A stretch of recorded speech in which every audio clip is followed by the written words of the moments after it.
खानी पड़ेगी। नहीं नहीं, अब देखो जो भी होना पड़ेगा, ठीक है। नहीं चलेगा चलेगा यार, देखो चलेगा चलेगा। देखो जितना जितना आ जाए उतना अच्छा है। ठीक है ठीक है। अच्छा, जितना हो मैं जाए जो है अच्छा ना, है। एक दफा शुरू करने के बाद मैं म्यूट कर रहा हूँ, तो एवरीबॉडी विल बी म्यूटेड। जो भी हाँ, जो जो बोलने वाले हैं वो फिर उसके बाद में अपने आप को अनम्यूट करते रहें। ये जो ताऊ आ रहा है ना, ताऊ ये कर हाँ रहा है मौसम खराब का, हाँ ताऊ हाँ का हाँ। मौसम है। तो I am muting everyone. O yes, sure sure, most welcome, thank you. All right all right.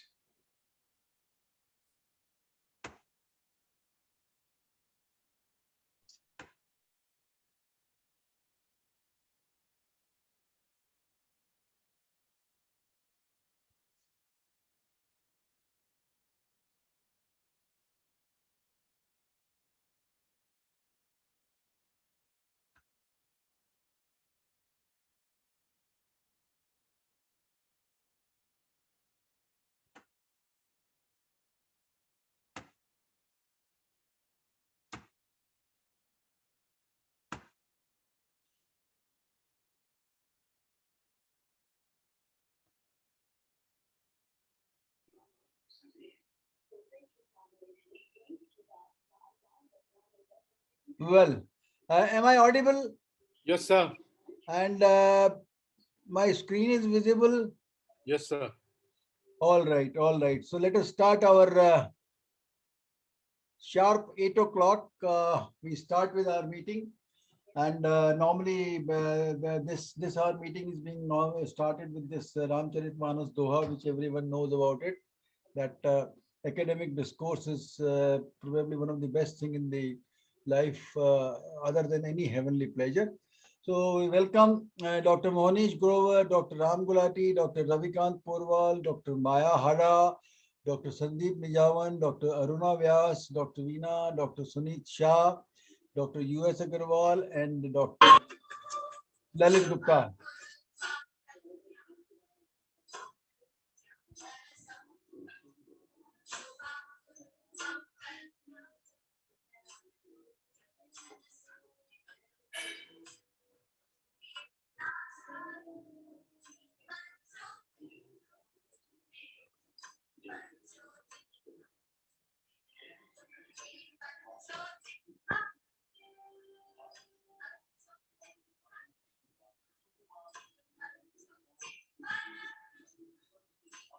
There is some issue with the sound, sir. हाँ, Some issue with the sound. Sound गड़बड़ है. Yes, sir.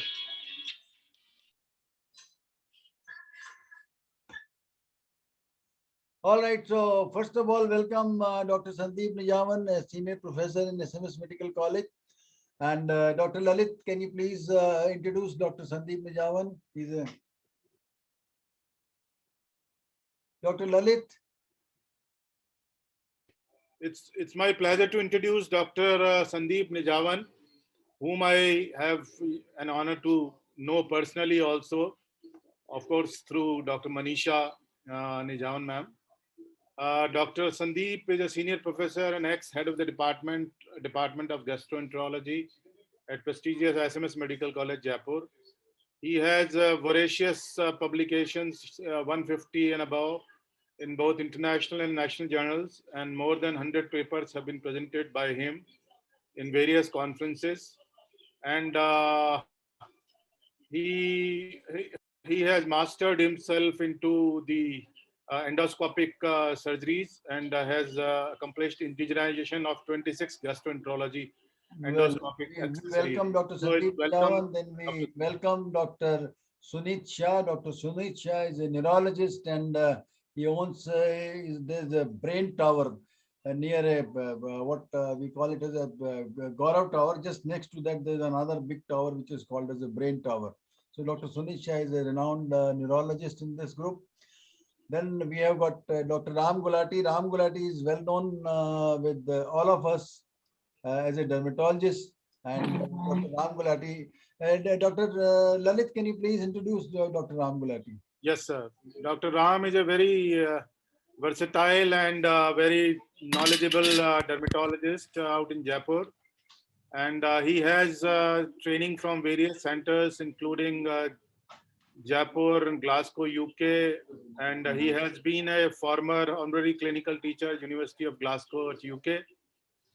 His interest mainly rests in the pediatric dermatology, in which he has several books and publications, and he is a very thorough academician and a very accomplished speaker. So welcome Dr. Ram to this forum. And then we have got Dr. Ravikant Purwal. Dr. Ravikant Purwal is a famous person over here in infectious diseases. He's a senior consultant in infectious diseases, chairman of Hospital Infection Control Board at Manipal Hospital, Jaipur, Rajasthan. Dr. Ravikant is a very astute physician and a clinician. Welcome, Dr. Ravi. And then we have got Professor Monish Grover, who will be speaking on the rhino-otocerebral part of this. Dr. Monish Grover. Dr. Lalit, can you please introduce? So Dr. Monish is an alumni from All India Institute of Medical Sciences. He also had been a senior resident at PGI Chandigarh. Currently, he is a professor ENT at SMS Medical College, and his special interests include cochlear implants, rhinology, and skull base. He has several publications to his credit. To be precise, he has 65 publications in various prestigious journals. So welcome, Dr. Monish. Then comes Dr. Aruna Vyas, microbiology. Dr. Veena, can you please introduce Dr. Aruna briefly? Yeah, Dr. Aruna Vyas is good evening to everybody. Dr. Aruna Vyas is well-known figure. She is a senior professor in microbiology department in SMS Medical College, and she's having special interest in control of infectious diseases and also the looking after the best management. I welcome Dr. Aruna Vyas for this seminar. And then please introduce Dr. Maya Hada also, the youngest faculty. Yeah, I really feel happy and a pleasure to introduce the young, dynamic. When I just go through it, her biodata, she is really, I really like to introduce the Maya Hada. She is although she's assistant professor in ophthalmology department in SMS Medical College, but she's looking after the ocular oncology department service in the SMS Medical College. She, I just want to do that. She's got the first prize in MBBS from the SMS Medical College, and also the gold medal in the AIMS as a after the MD examination. And she's a very special interest in looking after the oncology and ocular plastic department. She's a wonderful. I want to listen her. She's very young, dynamic, and she's learned speaker. Thank you, ma'am. Thank you so much. Dr. U.S. Agarwal, can you briefly, quickly felicitate our faculty today? Dr. Agarwal is our sheet anchor, is the ex-principal of SMS Medical College, and Dr. U.S.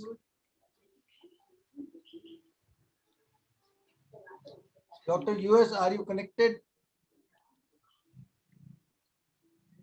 I think, sir, you can do it because he must be having some issue with his audio. All right. So, Sandeep, Lalit, can you briefly present them? Yes, it's again my honor to present a wonderful plaque and this shield, which has been very meticulously designed by Professor Dinesh Mathur, sir. Kindly accept the token of respect from our team, sir. Thank you. Thanks a lot. Thank you. It's a pleasure to be here. Dr. Sanjay Kanodia is here. Dr. Sanjay Kanodia. Sir. Sanjay, can you please present a token of gratitude to Dr. Suneet Shah? And so it's a great honor, and we are really overwhelmed.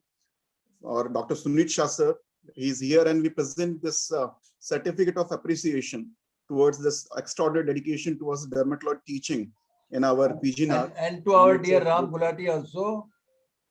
And this, we are giving the certificate of appreciation to Dr. Ram Gulati. Was he is a gem of person, and he has got already so many of the awards, but this is a token of respect to him as a part of extraordinary dedication towards this dermatology teaching, sir. And Dr. Ravikant Purwal. And we give our token of respect and a gratitude to Dr. Ravi Porwal sir for his extraordinary dedication towards the dermatology teaching. Thank you, sir. And Dr. Grover.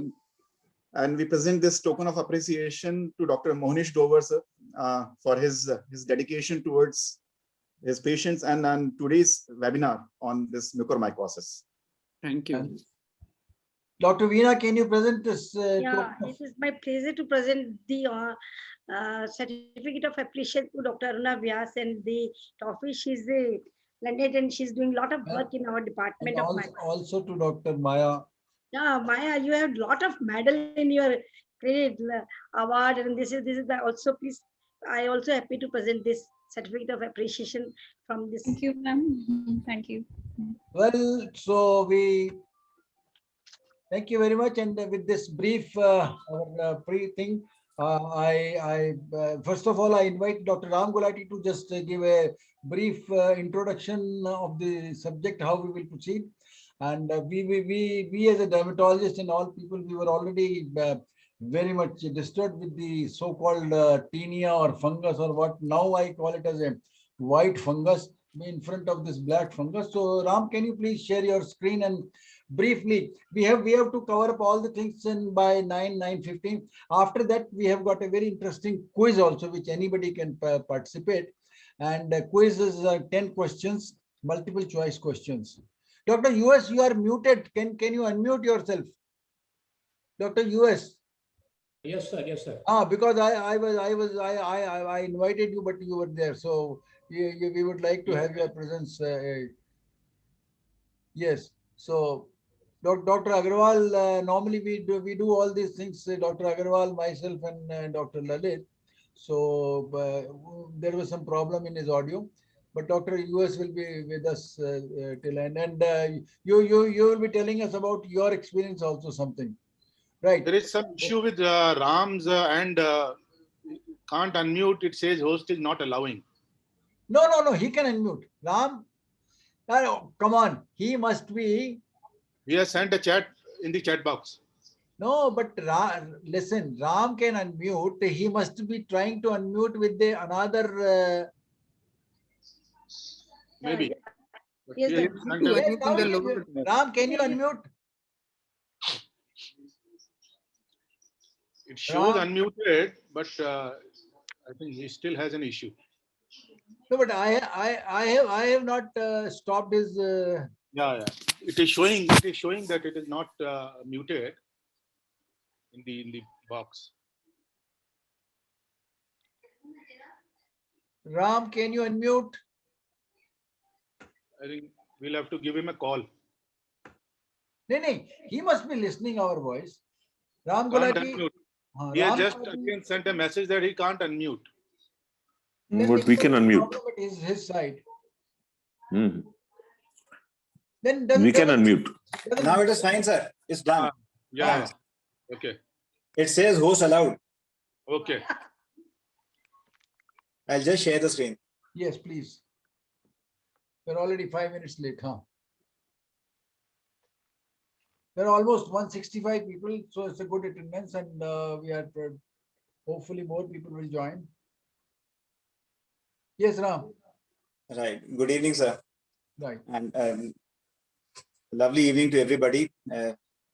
And many thanks, sir, for giving this opportunity to be a part of this consortium and discussing COVID-associated mucormycosis. What I'll be presenting, because I'm the first speaker, so as discussed, I'll give a brief overview, but I would not actually step upon the things that will be discussed by the other speakers. And I'll also give some details of the dermatological manifestations, even though it is the rhino-orbitocerebral, which is the main issue as far as the COVID-associated mucormycosis is concerned.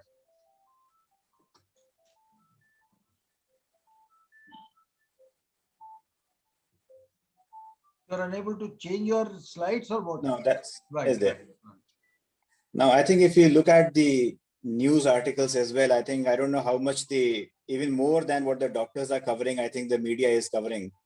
And if you look at any of the news article, what is black fungus, the black fungus naming COVID patients, So I think it is something which is not only restricted to the medical arena. Now, everybody, as there was a discussion going on before we started, that everybody, the moment they see some kind of a black spot, they think it is kind of a black fungus. That is what mucormycosis is now termed from the layman point of view. And if you look at this article by Soman and Sunawala in Journal of Association of Physicians of India this year, it says that India bears the dubious distinction of being the diabetes capital, but now we are pretty much a mucormycosis capital as well. And it is not just the COVID-19, but it is the precursors, the predisposing factors, and even the treatment of COVID-19 that amounts to a recipe for disaster. And they have pretty much stated that it is like coming out of a frying pan into a fire. So we already come out of COVID-19 and a few weeks down the lane, now you land up into mucormycosis. The most important independent risk factor for getting mucormycosis is diabetes mellitus. And it is more of the pathophysiology, which we will just have a quick look briefly in the next slides, why COVID-19 with diabetes actually predisposes you to mucormycosis. So from the epidemiology point of view, India is contributing about 40% of the global burden of this rare mold infection. And that is from 2019. So definitely we are probably contributing more now. And the estimated prevalence is about 140 cases per million population. So what is mucormycosis? So it is a fungal infection. It's an invasive fungal infection. And it belongs to the order Mucorales, which has got multiple genus. And Rhizopus is the most common one that accounts for almost 60 to 70% of the fungal infections, mucormycosis. The problem with this is that the spores of this fungus are ubiquitous. That means it is present almost everywhere. You can find them in the soil, you can find them in the air, you can find them in the decaying organic matter. And there was a study in 2016 done in PGI Chandigarh where they thought of just quantifying the spore burden in the air in both the ACs and the non-AC rooms in the hospital. And they found predominance of Aspergillus, but apart from Aspergillus, they found a host of other spores, including mucor as well. So it is not just the air conditioning; it is just present in the air. It is an opportunistic fungus. So most of the times, if the person is immunocompetent, the chances of him getting an invasive mucormycosis is less. It is not nil, but it is less. And why are we so much worried about mucormycosis is the quick progression of the disease. So there are, if you look at the literature, the moment the mucormycosis actually takes its course, it can be pretty much fatal in a couple of weeks, or maybe even 7 to 10 days. So that is the reason of actually trying to quickly make sure that you are able to actually diagnose it and then put in the treatment as soon as possible. Now, what are the predisposing factors for COVID-19 mucormycosis? So hot, humid climate with high environmental spore count. So that is something which the country as such, we bear this temperature, higher temperatures, and therefore the spore count as such in the environment is high. There is a thought that the sinopulmonary changes that we see in COVID-19 may act as a nidus for these spores to settle and induce the changes. There is already an immune dysregulation or even an immune exhaustion by the time actually the person comes out of COVID-19, and that may be contributing to the mucormycosis. If there is a prior immune suppression, again, diabetes mellitus per se is an independent risk factor, and diabetic ketoacidosis is the one which is most commonly contributing to the mucormycosis. Otherwise, immunosuppressive drugs, solid organ malignancies, hematological malignancies, neutropenia. So all the immune suppressive conditions, they can contribute to mucormycosis. Now, hyperglycemia, as I said, is an independent risk factor. So if you have got a combination of hyperglycemia, high iron level in the serum, and immune suppression, that is kind of a recipe for disaster. And that is what probably almost invites mucor spores. So what happens with hyperglycemia is that there is a dysfunctional phagocytosis. So both polymorphonuclear and non-polymorphonuclear or mononuclear cells, they get dysfunctional. There's an increased expression of endothelial GRP78 molecule, which again helps in vascular invasion of mucor. The high iron is something which acts like a growth factor for mucor. And you find not only hyperferritinemia in COVID-19, But if there is an acidotic environment, that releases the free iron as well. And then the use of corticosteroids in COVID-19, that again causes hyperglycemia plus immune suppression. Now, just in the past, maybe a week or so, there has been a little question about whether supplemental oxygen therapy, especially the industrial oxygen, or let us say that medical oxygen is sterile, but there has been a kind of a question mark whether a non-sterile industrial oxygen that is being used might be contributing, but I think we are still far off from any kind of an evidence on that. So clinically, how does mucormycosis present? So what we are looking at the moment in this epidemic is the rhino-orbital cerebral.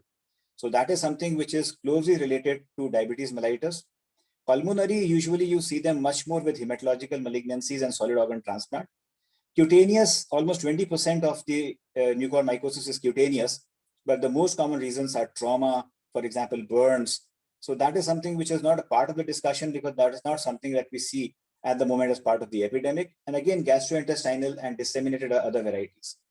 So from the cutaneous symptoms or signs per se, what you see is in the rhino-orbital cerebral part, because it enters through the nasal route, it affects the sinuses.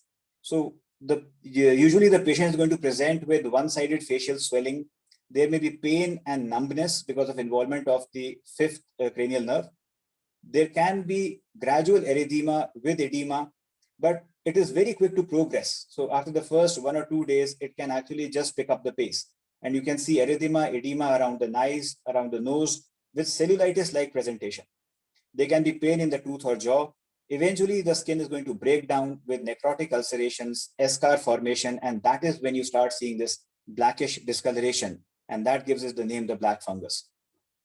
So these are two that I picked up from the articles. So one is an article by Castrojohn and others, and that is from 2017. And on the left side, you can see that on the face, the right eye is swollen, and you can see this kind of a dusky erythema and edema, which is affecting the eye, the forehead, the nasal bridge, and the paranasal area with some crusting onto the right side of the nasal bridge. And if you look at the other photograph, that is of the cheek, there is kind of a cellulitis-like picture where there is an edema that is affecting the nasal bridge and the cheek.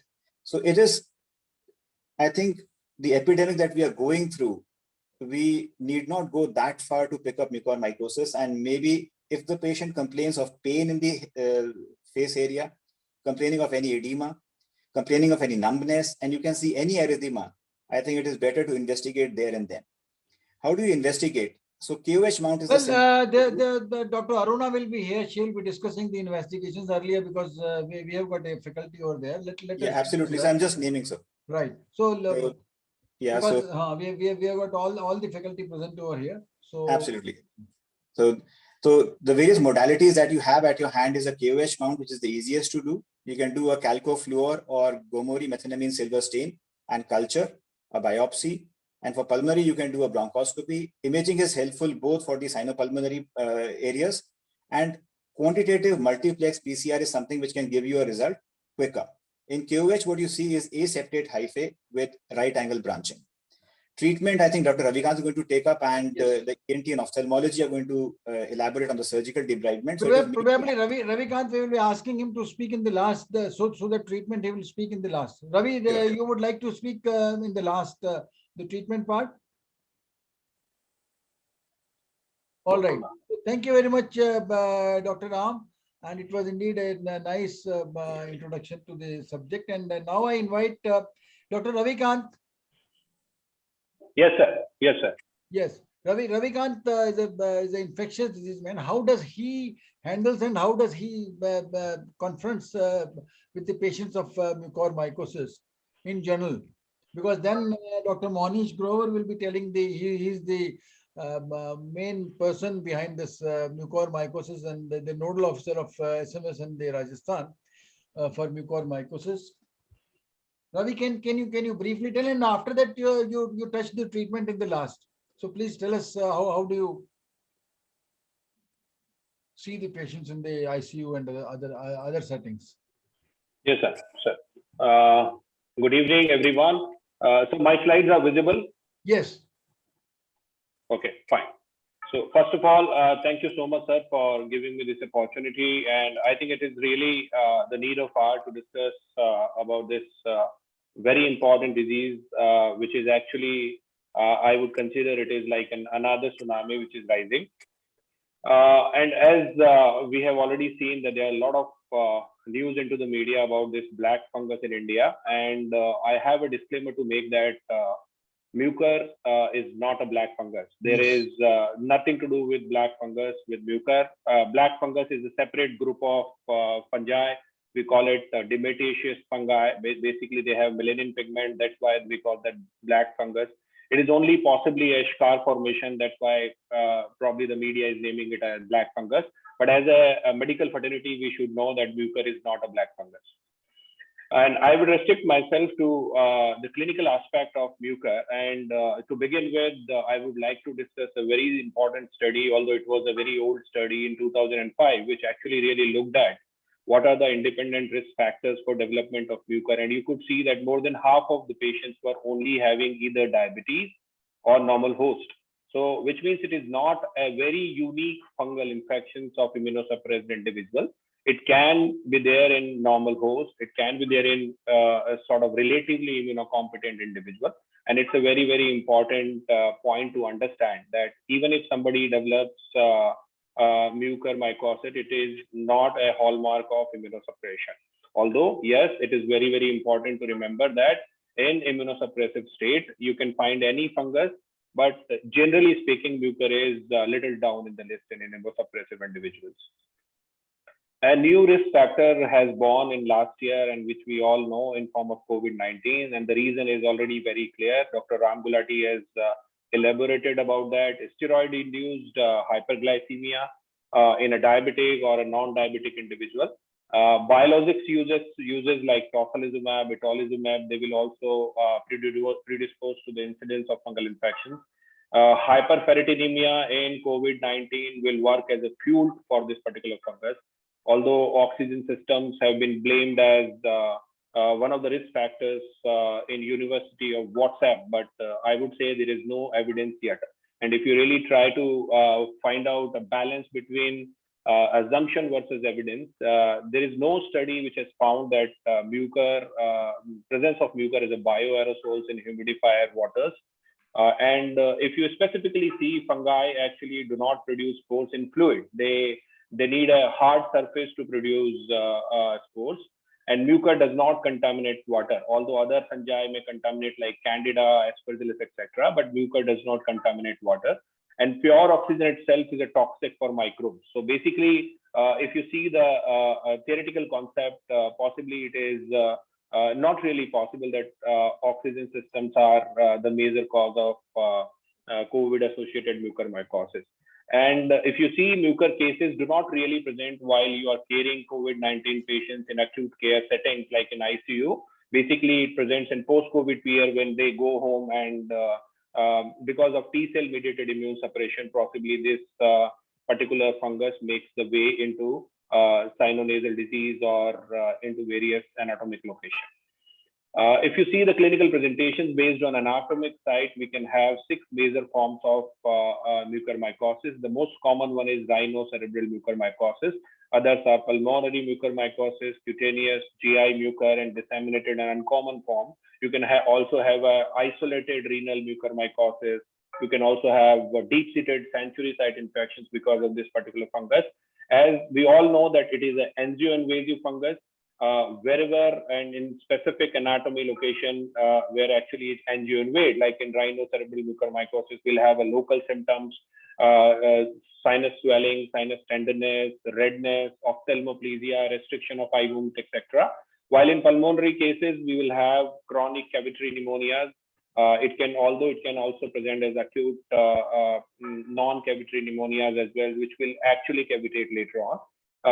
Cutaneous manifestation has already been discussed. GI manifestations will be like acute bacteremic shock with colonic ulcers, and you can also have GI perforations. While in disseminated mucormycosis, usually seen in severely immunosuppressed individuals like post-transplant, HIV populations, etc. You can have variety of presentation of this particular mucor. I am just going to discuss one case which we saw latest. It was a middle-aged female from eastern part of Rajasthan. There was no comorbidity in past. She developed COVID-19 and had to hospitalize locally. She recovered from her primary illness and she was put on methylpred 16 milligram twice a day as an OP basis. While she was taking this therapy, she developed fever after about 6 days of her recovery. And at the time, she developed dyspnea and hemoptysis. So for which antibiotics were added initially, but she didn't settle. So at that time, locally, a CT scan was done. And you can, I think, clearly see that in this particular area, there's a lot of variation and a thick wall cavity consolidation is going on. So after that, antibiotics were increased, broad spectrum antibiotics were added, and at local place, voriconazole was added. So we all know that what is wrong here. And she, after that, she reported to have a small painful blister on her right breast 4 days into the treatment, for which a IND was done twice but didn't settle. And at that time, she was referred to our hospital. When she came in ER, she was in very bad shape. She was shocky, there was acidosis, there was AKI going on, and she had to be intubated and moved to ICU immediately. There was a necrotic, foul-smelling, large, deep wound. And I think there's no rocket science at this moment that entire cavity consolidation really got ruptured. There was empyema, and then this mucor was actually out of this chest wall. So this is a very, very typical picture which anyone can look at and identify that probably I'm dealing with mucor because it really does not respect any anatomical boundaries. At this moment, I think there are a lot of practical questions which should cross our mind, that what is the optimal treatment strategy at this moment? Often guidelines says that you use single drug. Obviously, we are going to combine extensive surgery, debulking surgeries with antifungals. Guideline says that you initially give liposomal amphotericin B, but at this moment, when this particular lady has very bad shape, possibly she only has the last chance to survive, are you going to give only one agent or combination agent? It's a different topic altogether. Anyway, we did try to save her, but she couldn't survive because it was a very, very severe disease and advanced disease. Another case, will you comment on voriconazole in this case, Dr.? Yeah, so yes, sir. So I think voriconazole was definitely not a correct choice in this case because voriconazole does not have antifungal coverage on mucormycosis. It's a drug of choice. It rather does the reverse. It rather does the harm. Absolutely, sir. So I think voriconazole was definitely not a correct choice.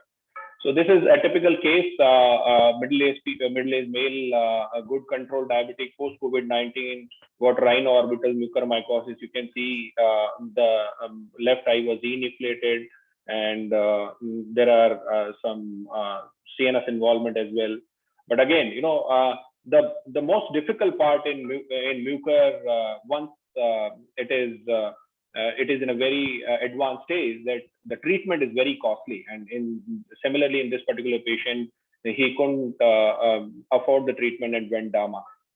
There are various other presentations like injection site mucor, which is again very common. This case we saw back in 2015. The guy received injection and developed mucormycosis, required almost amputation of that particular limb. And a contaminated wound after road traffic accident can also cause sort of locally advanced mucormycosis, you know, like in this pretty bad wound. In pulmonary mucor, you can have cavity consolidation. It could be in form of chronic cavity pneumonia or acute cavity pneumonia with possible plus or minus empyema formation. So I will not spend too much on diagnosis. It is pretty simple. I think Dr. Aruna is going to discuss. Coming towards the treatment part, the most difficult thing, which we often discuss about bacterial process that we do not have. Shall we discuss this? Shall we discuss the treatment part in the last, after everyone speaks? Okay, sir. Fair enough. I think it's just a couple of slides. No problem. Right. So that every we will cover every part. Okay. I'll request Dr. Sandeep Nijavan. Would you like to give any comment on the this gastrointestinal part, or Sunit Shah to cover that? Otherwise, I'll invite Dr. Mohnish Grover, who will deal with the most commonest part of this commonest type, rhino cerebro ocular. See, as far as GI involvement is concerned, it is around 8 to 10% of the total mucor involvement of the body. Right. And these patients have a predisposing condition to be there, as has already been discussed, that they have to be immune compromised with the setting of getting steroids, at the same time diabetics, which is being commonly seen in this COVID era. And these patients actually, they present with non-specific symptoms, abdominal symptoms, mainly, nausea, vomiting, pain abdomen. So you have to have a high degree of suspicion. That is the most important thing. That is the most High important. degree of suspicion should be there. And these patients, in addition to these common symptoms, they have associated fever because of the mucor. And then they have local tenderness, and it involves stomach more commonly than colon, as has been said previously. And the stomach involvement or colon involvement is in the form of large ulcers. Normally, we don't see such large infective ulcers, whether in the stomach or colon. They are small, and they look blackish, and this is because of the infarction, because of the blood vessel involvement is there, and they present not only with specific symptoms, but also with signs of peritonitis and perforation. And these are the patients where we do upper GI and lower GI. Luckily, we have a diagnostic tool with us, and they present with, in addition, upper GI bleed or with melena. And we do upper GI and lower GI and document those ulcers. We had a patient a week ago with history of melena and fresh blood and diarrhea. And we endoscoped and found multiple ulcers in the colon. We suspected actually fungal infection, but luckily it came out to be severe amoebic infection. So it's in this COVID era, it's not only fungal infection, but you get other infections as well. And the treatment part is a little different. It's not only like giving only antifungal treatment, but you have to add on surgery in these patients to debride that area. So you have to remove the part of the stomach or the colon, which part is involved, because otherwise it will lead to a general dissemination of the mucor in spite of the antifungal treatment. Thanks a lot. And Dr. Monish Grover now will be. Dr. Monish? Yes, sir. Please unmute and share your screen. And Dr. Monish is the main, as the nodal officer for mucormycosis in SMS. Good evening, everyone. And let me first of all thank Dr. Dinesh Mathur, sir, for giving me the opportunity to talk in this multidisciplinary approach, which is actually required for COVID-associated mucormycosis. So our lives are now associated with cameras, right? We are dealing with web cameras right now. And another cam has now come into picture, that's COVID-associated mucormycosis, right? And I'm going to talk about radiology and sinonasal surgery, the part related to the COVID-associated mucormycosis of the nose. Now, when we were just about to realize that we were done with this pandemic, but now we realize that the pandemic is still not done with us. And somehow this circular thing is now being replaced by another circular thing, and which is still a pain for all of us. And this is what Dr. Aruna Vyas will talk about in detail. It's not something new. In fact, first wave of COVID itself, last year we had 23 cases of mucormycosis, which we really published, which was published in Journal of Laryngology and Otology. And it's now much more rampant. And in the last 4 days, SMS mucor ward has got admitted around 58 patients. So that's how rampant it has become. Early diagnosis is the key. It's based on symptomatology, or we can't just mention them. And then the investigations required a microbiology and radiology. Microbiology, or I'll just go ahead with what's radiology are we really interested in. So when you're advising a radiology for a patient with mucormycosis, what we need is a contrast enhanced MRI with both T1 and T2 images, with both fat suppression and without fat suppression. Along with it, and non-contrast CT-PNS. Now, many of these patients may not be able to get a contrast enhanced MRI because of the oxygen which is required, or MRI not being available. Only in that case do you go for this contrast enhanced CT scan of the paranasal sinuses. What exactly do we see out here? Now, this is the picture which is usually visible. Sorry. Right. what we, sorry.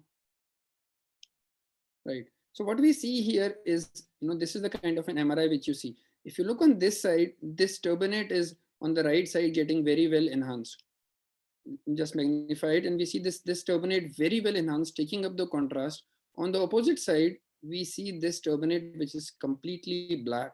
Now this is because of the angioinvasive nature of this fungus, and this is what is called exactly as the black turbinate sign.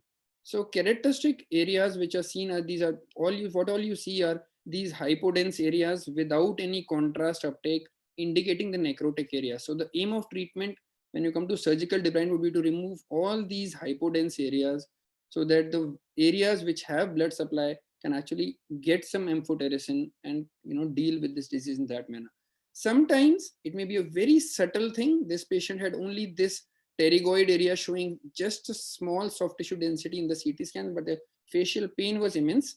And when this patient got an MRI, we actually saw a much more bigger disease, which involved the sphenoid going into the infratemporal fossa. So an MRI, that's why becomes probably more important than a regularly done CT scan out here. This is a patient right now admitted in our ward. If you see carefully, we have a massive intracranial extension. It can be very subtle. And in a span of 5 to 7 days, it may actually go inside the frontal lobe, as you can see out here. So it's a very fastly progressing disease, and we just can't really give it any time to really handle it or delay the surgeries or medicines which are really happening. This scan actually shows the disease going into the infratemporal fossa region, the bone of the sphenoid being involved. So the bony invasion is what really makes the life much more tough, because the medicines don't go in there and not all the bones can be removed, because the skull base region is a very vital region. We cannot remove all the bones out here. One of the surgeries which we did, if you see on the left side, this is the scan of patient before surgery. After surgery, it's all air. Every bone had to be removed. The orbits needed to be decompressed. So that's how massive a surgery usually lands up whenever it's just extending a bit inside the orbits and involving the various sinonasal cavities. The treatment part, as we just talked about, it can be medical, the glycemic control, antifungals, which we just discussed, and then the surgeries. Just a word about voriconazole, which was discussed now. I think Dr. Aruna Vyas will tell us that majority of samples, many of the samples which she's getting have a mixed picture of aspergillus and mucor. So maybe we need to think about the medicinal treatment. Surgery, I'll go to surgery, which I'm to talk about. The surgery is basically to facilitate the medical treatment.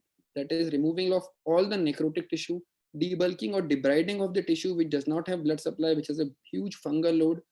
And the aim is also to send it for KOH staining and histopathology, because preoperatively, many a times we are not getting a positive KOH stain. The types of surgeries which are possible are the endoscopic surgeries, and what we used to do earlier, and many times when the palate is involved still, is an external surgery like maxillectomy or orbital exenteration, which Dr. Maya will touch upon. Okay, now this is just to realize what type of surgery is going on. This is a kind of a normal nose when you do an endoscopy. We see the inferior turbinate right down there, middle turbinate coming in the picture, very good shining mucosa, pinkish, pale at places, right? No black thing seen, right? That no necrotic area seen at all. This is what a normal nose would look like. Now, when you're dealing with a patient of mucormycosis, it really looks a very devastated picture. This is what we really want to see in a healthy nose.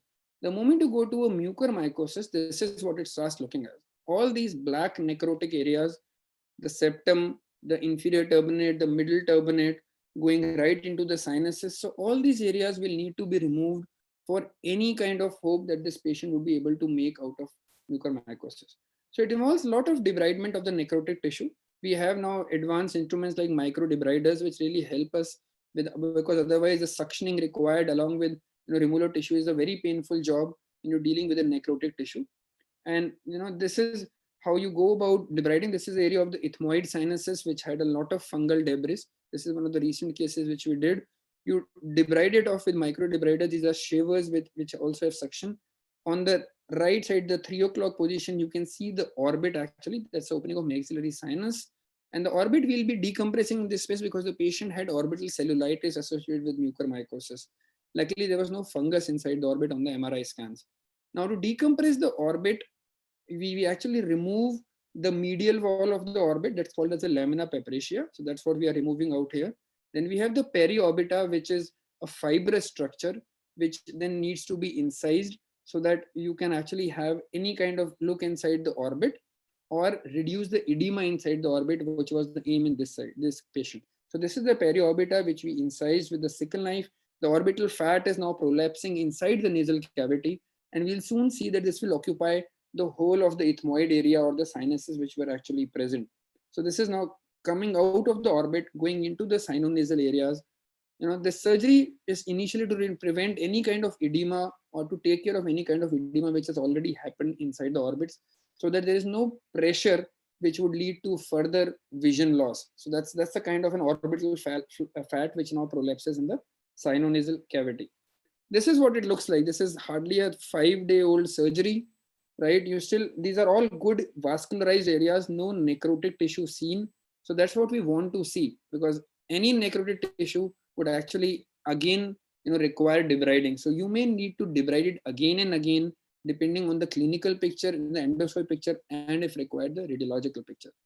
That's what for me, it's a real big teamwork required. And that's why, with the initiation of Dr. Sudhir Bhandari sir, now we have a mucormycosis board in SMS, which involves 12 departments, 23 specialists, all taking rounds together, so that these patients actually require not just one specialty, but all the various specialties. Thank you all for that. Thank you very much. Thanks a lot, Dr. Monish, and it was indeed a very good presentation. And before we go ahead, Dr. Maya will be Dr. Maya Hada. Yes, sir, I'm here. Yes, please. Because rhino, orbital, cerebral, and then I'll have a comment of Sunit Shah also. After you speak, Sunit will be telling about the neurological part.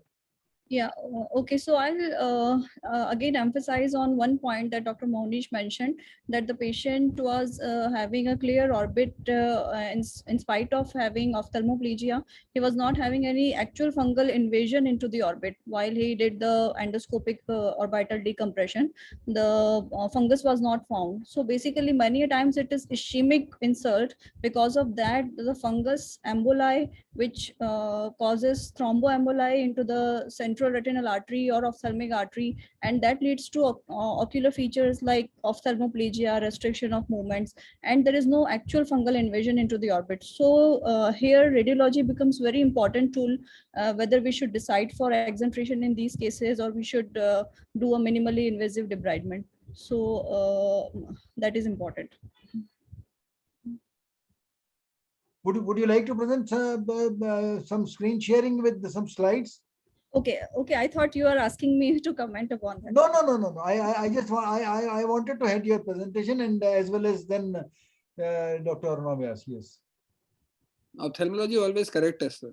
They always...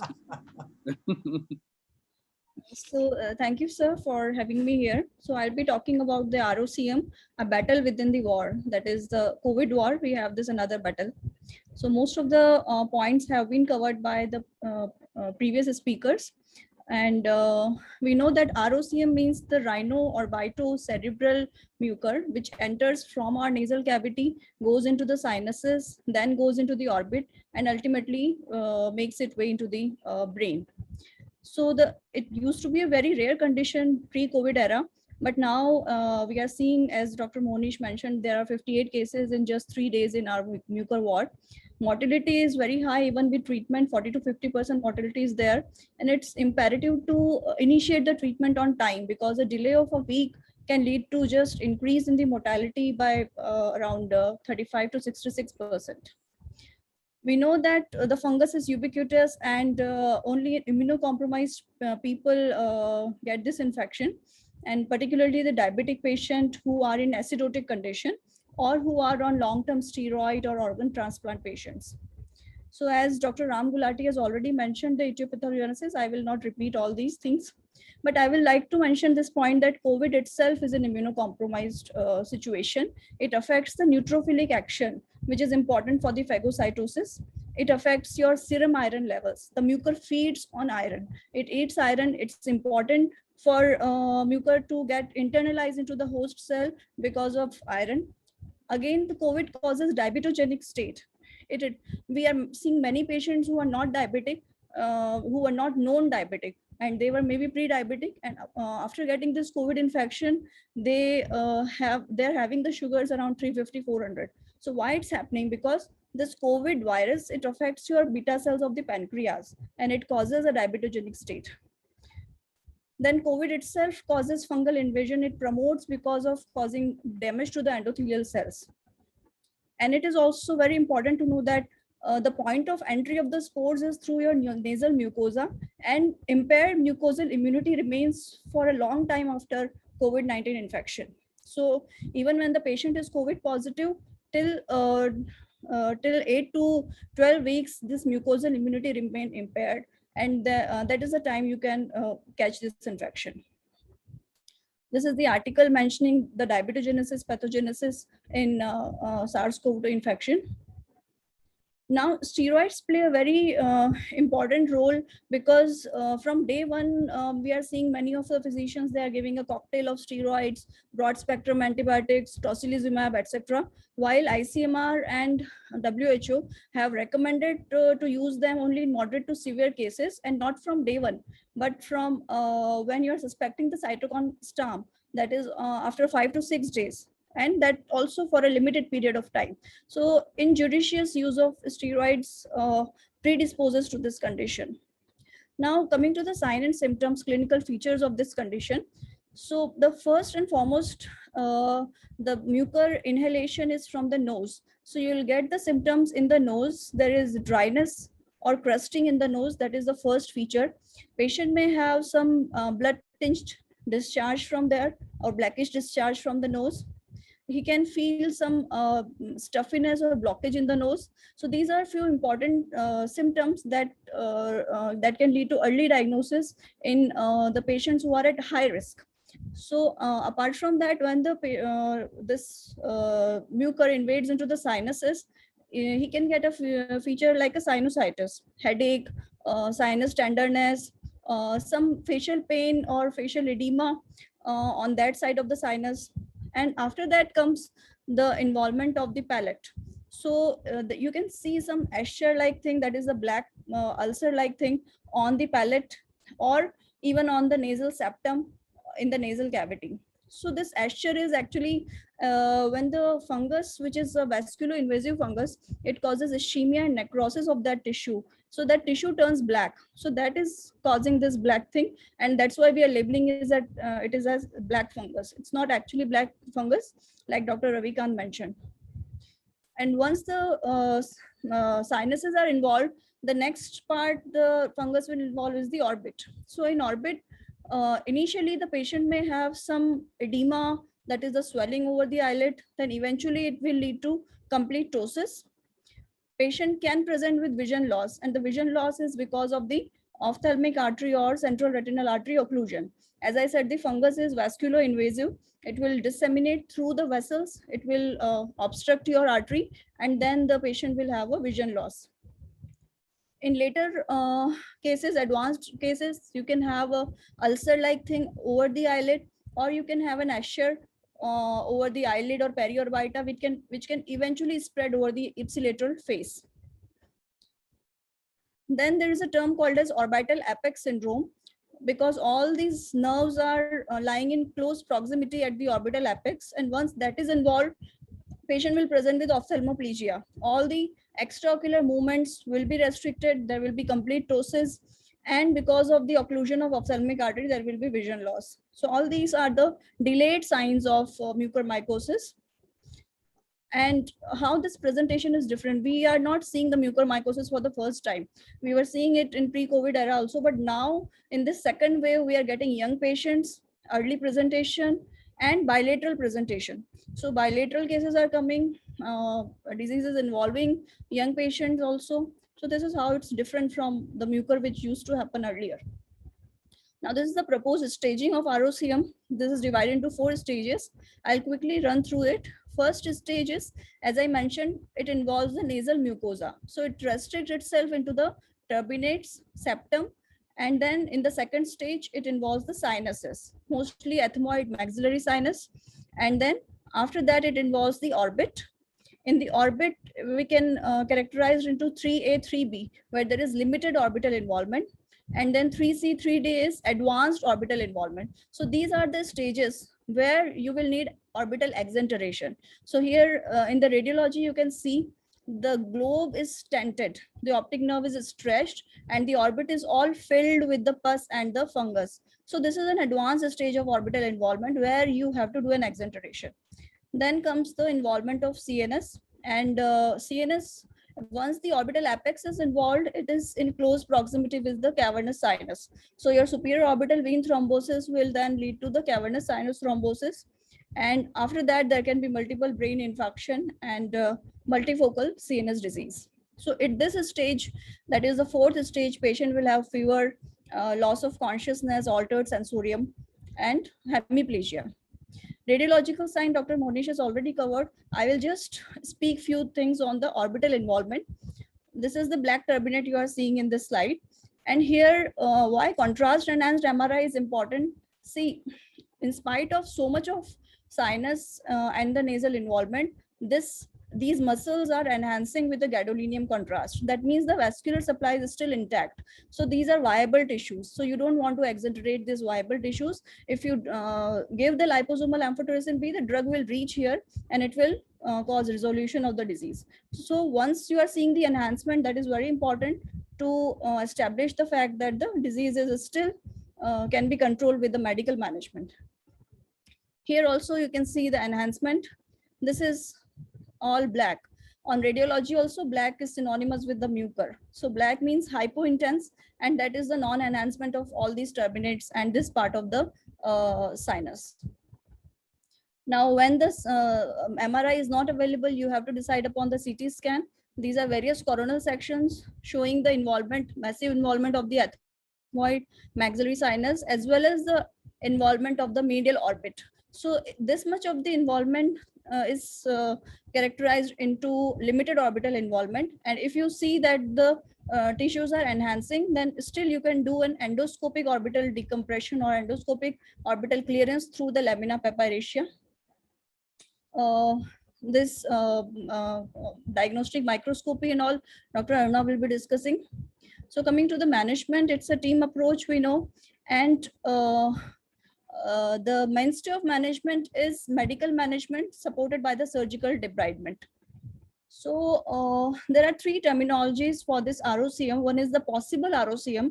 That means in the typical setting, clinical setting of a recent COVID infection, when the patient is diabetic, is on systemic immunosuppressant, and you're having those typical signs and symptoms, then you label it as a possible ROCM.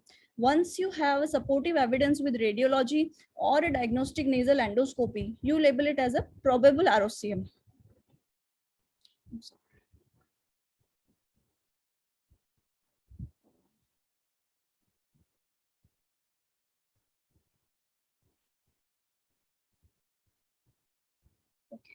So this is called as probable ROCM, and once you have it documented on the slide, that is the called as proven ROCM, once you have a KOH mount or a culture or a histopathology. But the thing is that you don't have to wait to prove it on slide and to initiate the treatment. Once it is clinically, radiologically proven, you can start the treatment immediately. And what is the treatment that you have to start is induction therapy with liposomal amphotericin B. So liposomal amphotericin is the drug of choice, but now because of shortage of availability, we are giving conventional amphotericin B also. And this is given in 5 to 10 milligram per kg body weight per day. Other drugs are isavuconazole and posaconazole. In severe impaired renal functions, then you have to give isavuconazole or posaconazole. Now, along with that, you have to do a sinus debridement in the disease of stage 1, 2 till 3AB. So here, predominantly sinonasal affection is there. So you have to do an extensive sinus debridement, which Dr. Monish has already shown beautifully in the videos. Then one more thing I would like to mention here is in the diseases of 3AB, when you're not planning to do an exenteration, what else you can do for the orbit is a retrobulbar injection of the amphotericin B. So this amphotericin B, you can take a long needle, like you give a peribulbar or retrobulbar block. 1 ml of amphotericin B is injected in the retrobulbar compartment for consecutive 3 days. And Apart from that, you can also do an endoscopic guided debridement of the orbit. Even if then the disease progresses, then you can plan for exenteration. The cases where there is 3C or 3D, that is extensive orbital involvement is there, you can go for upfront orbital exenteration. Stage 4, when there is extensive CNS involvement, these cases have a very poor prognosis, high mortality rate, and here doing exenteration does not affect the survival rate. So these are basically treated palliatively with medical management. This is the article from Lancet. I would like to stress upon few things from this chart. Previously, when we used to give amphotericin, we used to slowly escalate the doses. Now the guideline says that you have to give full dose from day 1. So for normal fungal ROCMs, you have to give 5 milligram per kg, and the patients with brain involvement or superior ophthalmic vein thrombosis, you can start with the 10 mg per kg liposomal. So these are the guidelines for now. This article says avoid amphotericin B deoxycholate, that is the conventional amphotericin B. But when you don't have any option, you have to rely on that. So these are various formulations of amphotericin. Conventional, that is the deoxycholate form, which has high nephrotoxicity and which does not penetrate the blood-brain barrier, so is of no use for CNS disease. The newer lipid-based formulations are liposomal, lipid complex, and the colloidal dispersion. And what we prefer is the liposomal amphotericin B. Posaconazole is the step-down therapy, which when you discontinue the IV treatment, you step down on posaconazole, which is available as oral suspension as well as sustained release tablet. And this treatment should continue for around 3 months. Voriconazole, we have already discussed, is not effective and even can cause breakthrough mucormycosis. And so it itself can lead to such devastating condition. Debridement, Dr. Monish has already covered. I'll just go through a few cases. This was the case when there was just limited orbital involvement, and after sinus debridement, the patient recovered very well with amphotericin B. So orbital exenteration is reserved for such cases where you have this kind of necrosed Escher and severe orbital involvement on radiology. Like you can see the tenting of the globe, stretching of the optic nerve, and the orbit is almost full in the intraconal as well as extraconal space.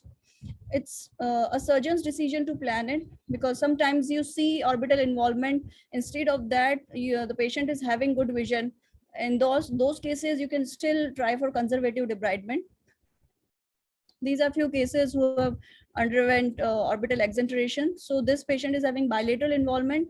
Here it's totally Escher on the periorbital area, total gross orbital involvement, which this eye has been exenterated.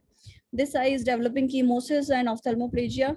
And this eye, we did not exenterate. It was salvaged by giving amphotericin B. However, the vision could not be preserved.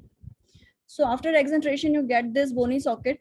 So you see that black Eschers in the base of the orbit, that is at the apical part of the orbit. This is one injection, that is a transcutaneous retrobulbar injection, which is given for the cases which have a limited orbital involvement. However, there are only few anecdotal reports, and the safety and efficacy is not very much proven. So lastly, I would just touch upon the prevention is better than cure, because we know it's a deadly disease, and even after medical and surgical management, the mortality is very high. So judicial use of systemic steroids, judicial use of tocilizumab, monitoring of diabetes mellitus, then consider prophylactic oral posaconazole. This is a matter of debate, but in high risk patients, those we know that who are on long-term mechanical ventilation, who are on supplemental oxygen, or who are receiving steroids and they're having uncontrolled diabetes. For those patients, either a diagnostic nasal endoscopy on weekly or routine basis, or prophylactic oral posaconazole is being suggested by a few peers. This is ICMR recommendation for the management and diagnosis of mucor. So to conclude, I'll say that high index of clinical suspicion is warranted for the early diagnosis of this disease. And initiation of full dose liposomal amphotericin B along with aggressive surgical debridement can help in optimizing the outcome of ROCM in the setting of COVID-19. Thank you. Well, thank you very much, Maya. And before we go to Aruna, will Dr. Sunit, would you like to comment over any neurological part? Yes, sir. As Dr. Maya rightly mentioned that once patient enters to the stage 4, then mortality rate goes beyond 80%. So our whole effort should be to diagnose early, and we should have a high suspicion, especially in this COVID era, with diabetic patients who are on long-term oxygen therapy, on ventilator, and are on steroid therapy. Because once it enters the brain, then outcome is really very, very poor. And it enters the brain through all the modes. It enters by puncturing the bone and cartilage. It enters through meninges. It enters through the nerves. It involves all the cranial nerves, 2nd, 3rd, 4th, 5th, 6th, 7th cranial nerves it involves. Then it enters into the vasculature also, blood vessels also, especially carotid artery. It may lead to carotid artery thrombosis and leads to stroke. It may enter into the cavernous sinus and lead to cavernous sinus thrombosis, as already discussed.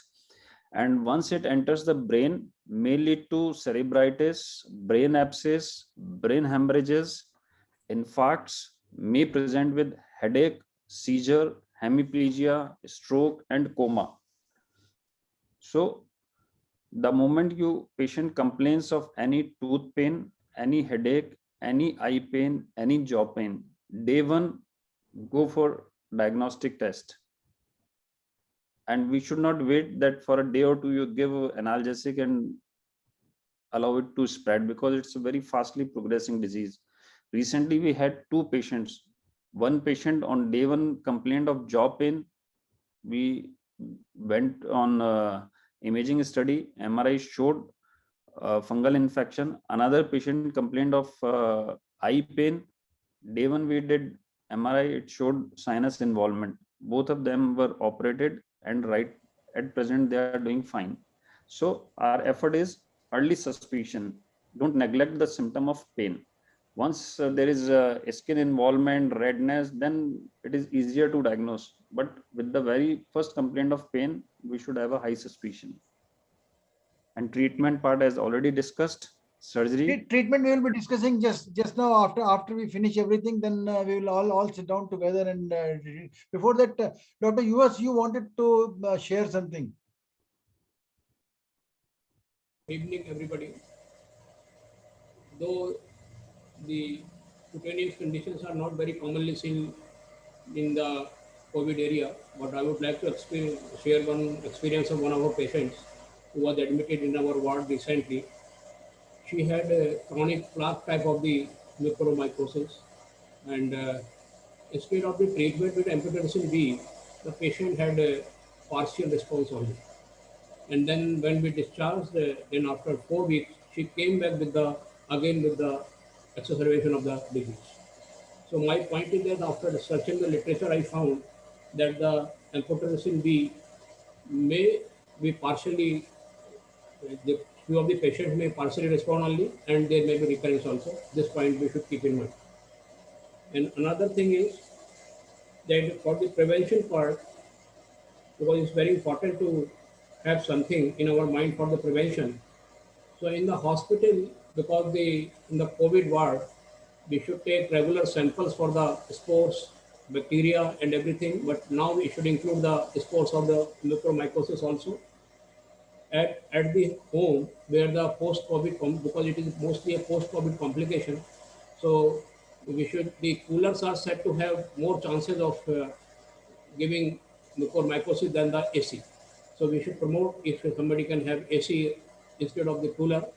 And air purifier may be one which can be recommended, which is not a very costly affair. It costs around 3,000 to 6,000, and it is said to have decreased the incidence of the mucormycosis because it is mostly spread by the spores in the environment. And there was one article which said that the nasal swab itself, which is being used for the diagnosis and the taking swab from the nose of the COVID patients may itself cause the implantation of the spores of the mucormycosis. So they should be very much taken care of, that they should be sterilized and from a proper company only, which is a standard company, and sterilized should be taken. And lastly, I think everybody will agree, including Dr. Maya and Dr. Grover, that after so much of the extensive surgery, including removal of the, at times of the maxilla, at times of the enucleation of the eye, then they may further require some aesthetic counseling also, and maybe for the disfigurement, then further they will require the prosthetics and all for the betterment of their further life. And because nowadays it is there as a epidemic. Today only the Rajasthan government has declared it as an epidemic. So maybe that the sport concentration may be more in the coming times. So we should be careful for in the patients who had trauma. One of the slides shown here was the patient who got it after trauma, extensive trauma on the limb, and then developing the mucormycosis. And it can be seen in the burn patients also, because they are open wounds and the sport can settle down. So with this, I congratulate all the speakers who have done very well. They have covered every aspect very nicely. Thank you very much for giving me. There are 2-3 more presentations. Now I'll invite Dr. Aruna Vyas to briefly summarize how to all these suspicions, how to diagnose them, how to take the KOH sample, or how much it is this thing. So Dr. Aruna, can you share your screen? Yes, sir, I'm sharing.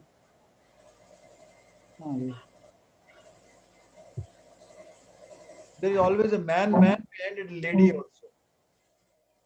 So, good evening, everybody. So now we come to the laboratory diagnosis of this new mucormycosis in the pandemic area, or in general mucormycosis. Oh, check me there.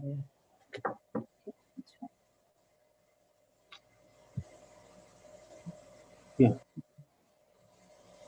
Yeah. You can make it on full. You can make it on full. Go downwards, and the slide presentation wo bade wale pe aap laga loge. हाँ, that's right. Make it on full. Okay, That's sir. Good. So we've already discussed that it is a life-threatening disease, and this is, everybody has done this introduction.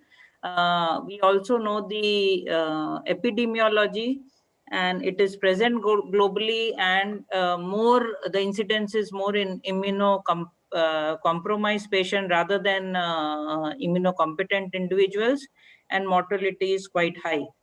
Now, coming to the microbiological part, this is in the kingdom fungi, division Zygomycota, and we have in the Mucorales order, and we not only have this genus Mucor, which because we keep talking about mucormycosis, this order Mucorales has lots of genus, at least 4 genus, which we have seen, and commonly they have been reported in these cases. And most common etiological agent is like 70% of rhinocerebral disease, the Rhizopus species is isolated. Less commonly the Mucor and then Rhizomucor, and rarely these other species have been diagnosed. This has already been discussed. So coming to how do we do the lab diagnosis, depending on the stage.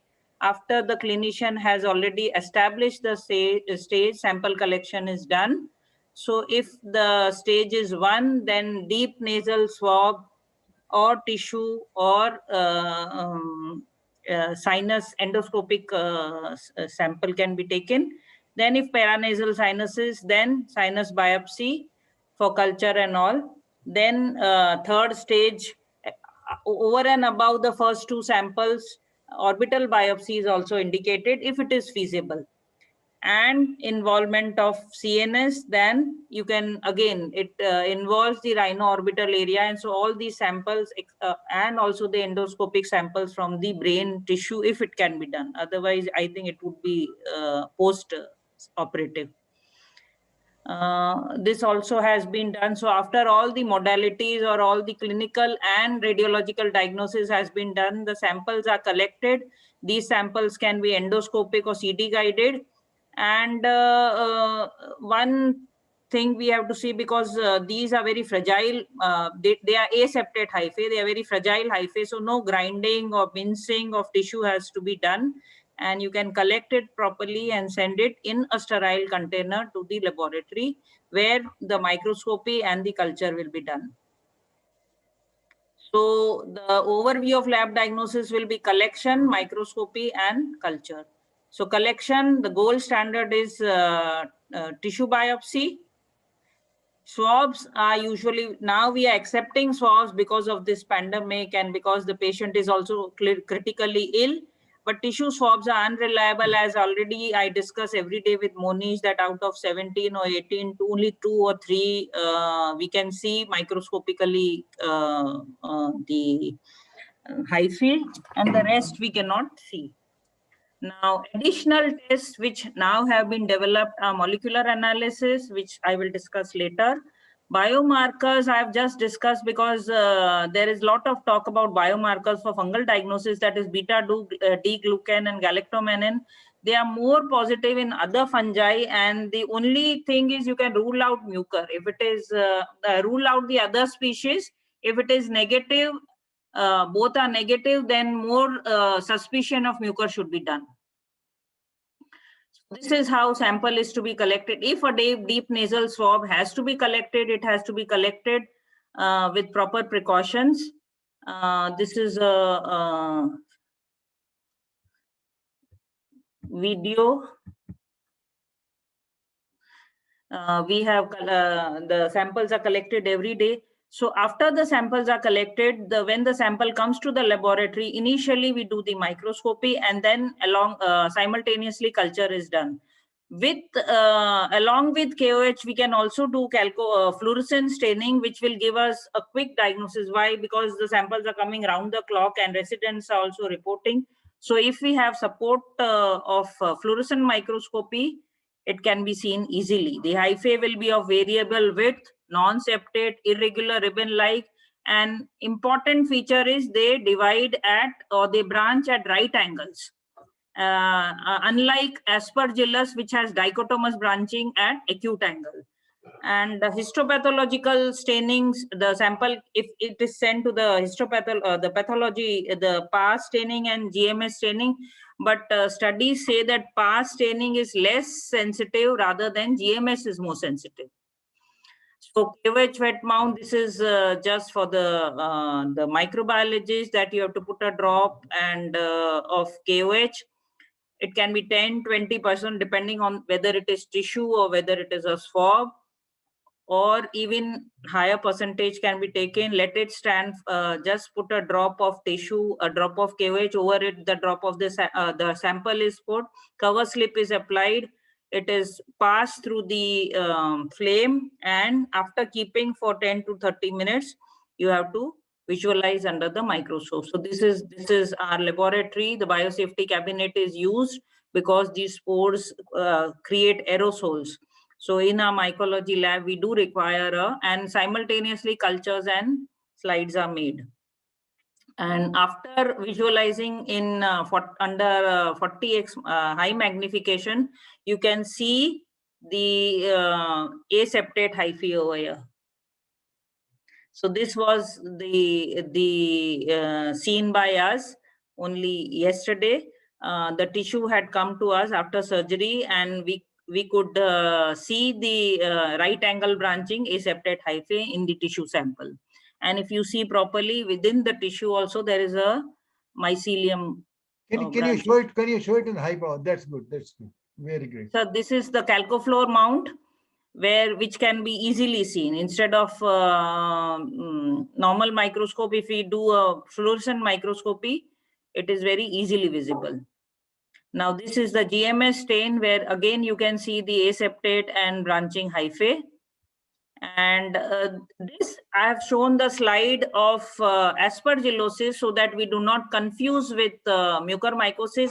And today, like now, we are getting samples which have a mixture. Even today and yesterday, we had samples from the mucormycosis ward, but they showed dual infection, where we could see dichotomous branching, septate hyphae, and along with them, the entangled were the hyphae of zygomycetes also.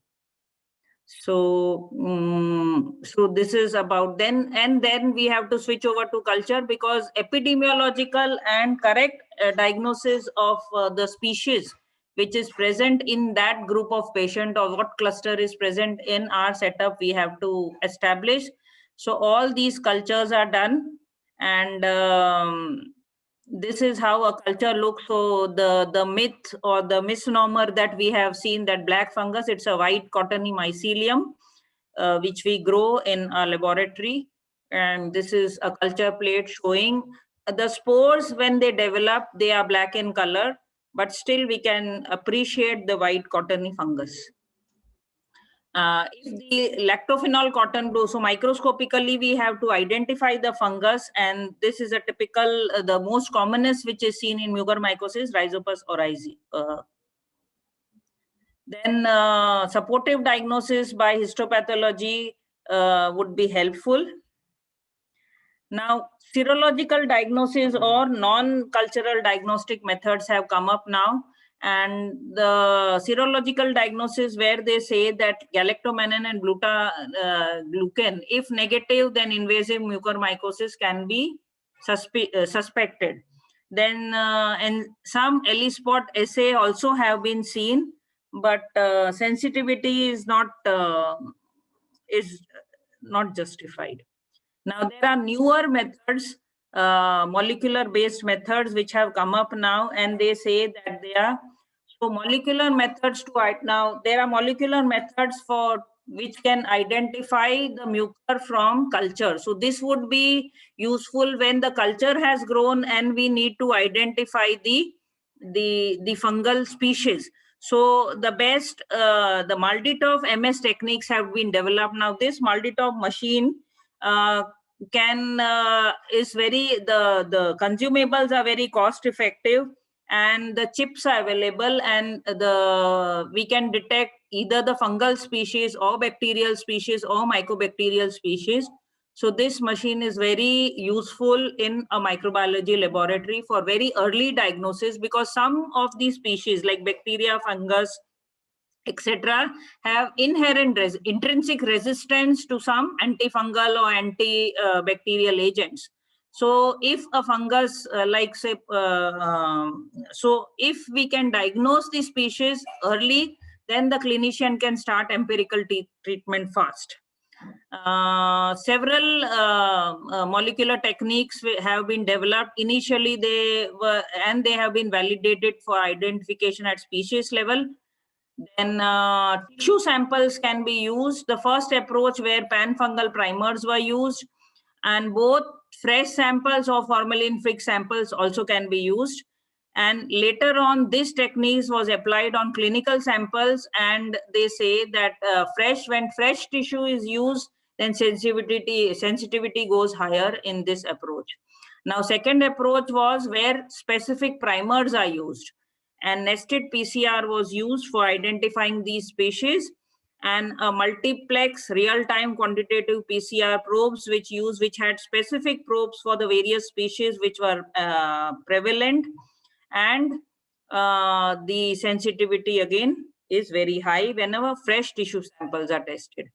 Now we can also use other samples like BAL sample. If there is pulmonary mucormycosis, bronchoalveolar lavage can be used. And if quantitative PCR technique is applied on BAL fluid, it will have you can use, if it is identified the species, then early initiation of antifungal therapy can be started, and patient this will improve the outcome if the patient has pulmonary mucormycosis rather than any other like Aspergillus or anything. So because if most of the time in pulmonary samples, Aspergillus is isolated and we start voriconazole. So if we do the species identification, then the therapeutic options are available. Now, nowadays, they have developed technique where non-invasive samples also will detect the species correctly. And this would be the landmark, or the turnaround time is also easy. And now, because we have PCR machines all over the state, and if these kits are available at a cost effective, if they become a little cheaper, then we can use the non-invasive samples instead of taking tissue biopsy. And even before radiological diagnosis is done, if there is suspicion and blood is sent or urine can be sent, and we can do the quantitative PCR techniques, and they are very specific, they are cost effective, and turnaround time is very less. So you can do this and give a very early diagnosis. Now, in urine samples, there is an encoded, I couldn't finish this, a spore coating encoding protein, that is the gene which is specific to mucor only. So if that protein is detected in urine samples, then we can again do the diagnosis with a non-invasive sample. So I think over and above the conventional technique, since we have PCR, we can start using these techniques also for early diagnosis and supportive treatment. Thank you.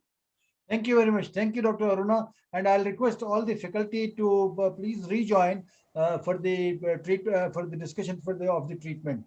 Will you stop, or I will do it? Stop. Right. Right. So, Dr. Ravikant Porwal, Dr. Suneet Singh is here. I think, Suneet, now you will give this credit point to the CME. Yes, but Ravikant, can you? Yes, come on, Ravikant. Yes, sir. Yes, sir. Let us again start and summarize the things from the point of view of the treatment. Whether should we give this amphotericin B the gold standard, or how about this issue of voriconazole and other things, please. And, yes, and a bit of the iron also, and iron therapy, iron chelating agents also. Yeah. So I think this particular slide I just wanted to project because this clearly says that the antifungal arena is also quite messy, like antimicrobial. If you see, in last 20 years, we could not even have a new class of antifungal agent. So basically, it clearly says that we need to really look at making early diagnosis. So basically, whatever drugs which are available to us, we can use them to treat our patient. When it comes to drugs using for mucormycosis, probably I think we have only a couple of drugs available to us. One is age-old polyenes, which comprises of amphotericin preparation, which has been already mentioned by Dr. Maya in her lecture, that this could be conventional preparation as well as lipid formulation. In addition to polyenes, we have azole, which is working against mucormycosis, is posaconazole, which will again have a different preparation available in terms of oral suspension, GI resistant tablets, as well as IV formulation. And there is a new kid on the block with name isavuconazole, again from class azoles, which is also available in form of IV and per oral formulation. So if you see the guidelines, whatever guidelines you want to follow, you can follow. I think you will see that level 1 evidence is there for combination treatment, which includes surgical debridement with antifungal treatment. So if you really have a moderate to severe disease in terms of advanced disease of any presentation, probably I think you are looking at combination of surgery with medical management. No treatment of mucor is complete without a good surgical debridement. Until unless you debulk the tissue, necrotic tissue, probably I think whatever you give is not going to reach there. In addition to that, I also would like to mention that suppose if you have a pretty localized disease, like in case of injection site mucor, or a typical cavity, small cavity nodule, or a small macro nodule into the lung parenchyma, then you can definitely look at complete radical surgery of that particular part. And probably I think you can get away with shorter treatment of antifungal therapy like posaconazole in addition in place of liposomal amphotericin B. But if you're dealing with the advanced stage, then definitely a possible multiple surgical debridement with liposomal amphotericin B is the drug of choice. When you look at the combination aspect of advanced diseases, there is no synergy which has been documented in literature with any of the antifungal treatment. If we talk about mucormycosis, there is only synergistic activity which has been proven into the literature with combination of amphotericin B and flucytosine, and that is only for Cryptococcus. No drug has been found synergistic, be it posaconazole or isavuconazole with liposomal amphotericin B. So yes, we use combination treatment in terms of liposomal amphotericin B with posaconazole, but if you really look at the literature, it is still scarce. So I particularly feel the challenges for our clinicians need to be fixed are that we need to diagnose these patients pretty early.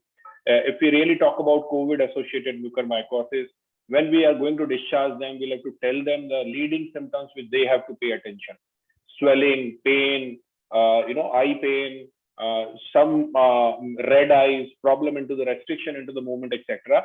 If they come pretty delayed into the diagnosis, then possibly morbidity as well as mortality is going to be high. And as Dr. Maya mentioned clearly, absolutely there should not be any slow escalation to liposomal amphotericin B, which is a common practice due to various reasons, but it has to be between 3 to 5 mg per kg for non-CNS disease, while in disseminated and CNS disease, it has to be up to 10 mg per kg.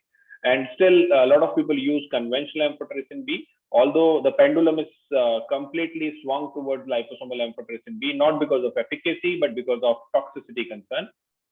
In COVID-associated mucormycosis, we have to be really very, very meticulous because there are going to be a lot of stock out of this drug and absolutely no prophylaxis. There's no data about prophylaxis of posaconazole prophylaxis, isavuconazole prophylaxis, which people have started using into their practice. There is absolutely no data. Eventually, we are going to have more and more antifungal resistance. Eventually, we are going to have more and more partially treated disease, and which will actually take us nowhere. And again, one very important aspect, and the last word I would like to say, that lack of radical surgical approach is also a very important driver of successful outcome. Often people really don't do accentration of the blind eye in rhinocerebral mucormycosis. That particular approach is also not correct. So I think I would say early diagnosis and looking at all these factors is very, very important, because it's a costly disease, and often patients come in car and they might go in auto. So basically, I think we'll have to be really meticulous while we treat these patients. Thank you, sir. Thank you very much. Would you like to comment over the voriconazole? If we give this voriconazole, at least that will be covering up aspergillosis or not? Yes, sir. Voriconazole is a drug of choice for aspergillus, but it does not have any activity against mucor. Rather, it's the other way around. Yes, sir. If somebody who's on voriconazole prophylaxis, then you can have a breakthrough mucor. Right. Any other faculty you want to add up with the treatment comments? Sir, I think I just want to clarify that all these patients need 3-pronged treatment. Yes. The first is very strict glycemic control. The second is antifungals, and third is surgical debridement. You cannot do away with any one or two of these treatments. Everything has to be put in, and all three need to be done simultaneously. It's not that you wait for 7 days and then do surgery, or you do a surgery and then start medicines later on. So all these three things simultaneously need to be planned out. And for surgery, do you need to do a MRI? Which yes. MRI is better or CT is better? Can you? MRI is better because we get to know which all areas are getting the blood supply, which all areas are inflamed, and also get information about infiltration into the orbit and intracranially in a much better manner. So otherwise, routinely for a chronic sinusitis, we are happy to get a CT PNS done, but for mucormycosis, we want an MRI to be done. And I would like to ask Dr. Aruna Vyas that since it is a ubiquitous organism, And while we taking the KOH, can we get the false positive results also in the sense? Because I remember when we were student and when we didn't used to get these Treponema pallidum, we used to take up the sample from the oral cavity and show it to the students. Treponema, yeah, TNAX can be seen. Right. So Yeah, we have seen that. Similar way, how much is the percentage that we see in the this ubiquitous presentation? Because KOH, as Dr. US was also telling, even your simple bud may transmit this thing, and otherwise also. But Yes, we are here. We to avoid that, we are using sterile swab sticks, which are individually packed. So Right. when the sample is collected, only then the wrapping is opened. And how much KOH is reliable? Because we as a dermatologist, there's a lot of dermatologists in this meeting, and we as a dermatologist, we always rely upon KOH. In fact, And it has been said that only culture may be positive, false positive, but if both are positive, like if the microscopy is positive and then the culture is also positive, or you can isolate both concomitantly, then you will the confirmation of the species can be done, or So the diagnosis can be. now we are heading towards the new what initially Ram Gulati said, that coming from the fry pan. What Gulati, what word did you say? Fry pan to fire. Oh, fry pan. Yeah. So अभी तक एक चीज खत्म हुई नहीं थी and ये हो गए. I put down the quiz also, and probably if those who are interested can solve that in that Google form. So there are two. Please, there are two please, comments I want to make. Please. I want the One comment. thing- Now I'll open it to everyone. If somebody wants to give more comments, please. Yeah, actually, there are 2 points. Non-judicious use of antibiotics can actually step up the incidence of fungal infection. So it should be judicious use, when to use the antibiotic and how long to be used. Because in pancreatitis also, in a non-COVID area times, when we used to give a long-term antibiotics, there are chances that the people develop fungal infection. And second point is, like, there has to be a early suspicion of the disease mucor, whether it is in the ENT area or ophthalmic area, whether it is in GI. Late diagnosis should not be there, and somehow the mortality rate in GI disease of mucor reaches up to 85% in spite of giving treatment. So possibly it is because of the delay in the diagnosis of the GI mucor. So the most important thing is that index of high index of suspicion should be there. Yeah. I have Till a Dr. question. Aruna sends the report, we should start the treatment. That is the big thing. Yeah. Anybody else want to have a comments over it? Please come down. And I would like to, yes, I would like to add up one more point with Dr. Monish comment. Yes. That other than these 3 points, fourth point is to withdrawal or reduction in the doses of steroids or other immunosuppressive patient is on. That is also very important. And another point is regarding imaging. While you are doing CT scan, you can better delineate the bony destruction in the sinus and orbital wall. And with MRI, you can see better way the arteries. If there are early inflammation in the arterial wall, you can pick up on MRI and you can plan your treatment accordingly. Let me quickly take up the chat box messages. Lalit, are you here? Yeah, I'm here, sir. Please take up the chat box messages quickly. Most of the participants are very appreciative of the talks by the experts, and they have all been very much enlightened by their erudite talk. There are several questions in the chat box. One of them is, how will you decide which patient require which treatment, antifungal medication or surgery, minor or major, or even the level of surgery? This is by Dr. Naresh Ladwani. So anyone can take it up. How to decide which patient requires which treatment, antifungal medication or surgery, minor, major, or what level of surgery? Okay, if I could answer that. Oh, sure.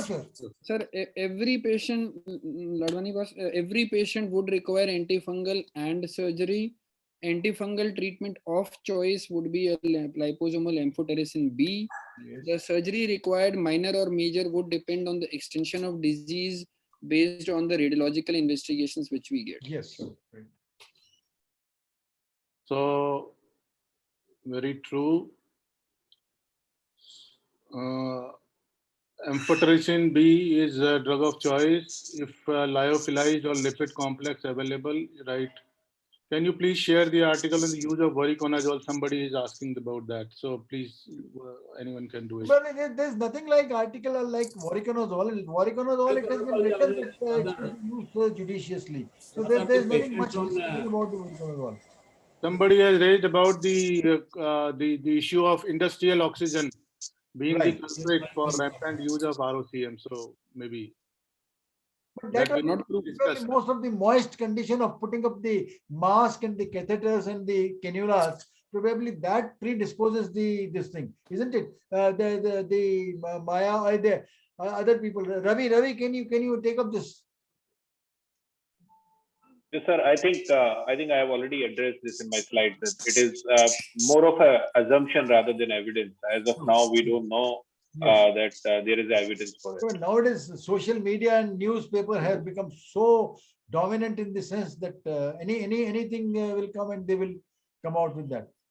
Any other question? Someone is wondering why there are more cases this year compared to last year. Sorry? Why there are more mucor cases this year compared to the last year's, disease? Well, Aruna, can you take up this question? Aruna or even Ravika, this Monish? And then use of methylene blue. Somebody has also asked about that. Okay. So, sir, regarding why there are more number of cases of mucormycosis this year, what we are working on right now is probably this strain of COVID which we are dealing with right now is having its own immunosuppressive effect also, which is kind of leading to more cases of mucormycosis. As I mentioned in my slide, we had around 23 cases of mucormycosis during the first wave, which was one of the first articles published in the world which actually mentioned mucormycosis associated with COVID. This time we have already got more than 100 cases till now. Right? So it's obviously much more, and it's probably this strain of COVID which is also one of the reasons why this is happening. Maybe more Yes, sir. I have a question. Methylene blue is nothing to do with the mucormycosis, something like that. Somebody was asking, what is it? Yes. Yes. That is for oxygen concentration. Right. All right. So probably everything has been touched up and finished. And thank you very much for all the and I thank each and everyone, all the participants. Thank you very much. Very nicely done. Thank you, sir. Thank you, sir. Thank you. Thank you, Very much, sir. sir. Thanks a lot. Thank you. Thanks for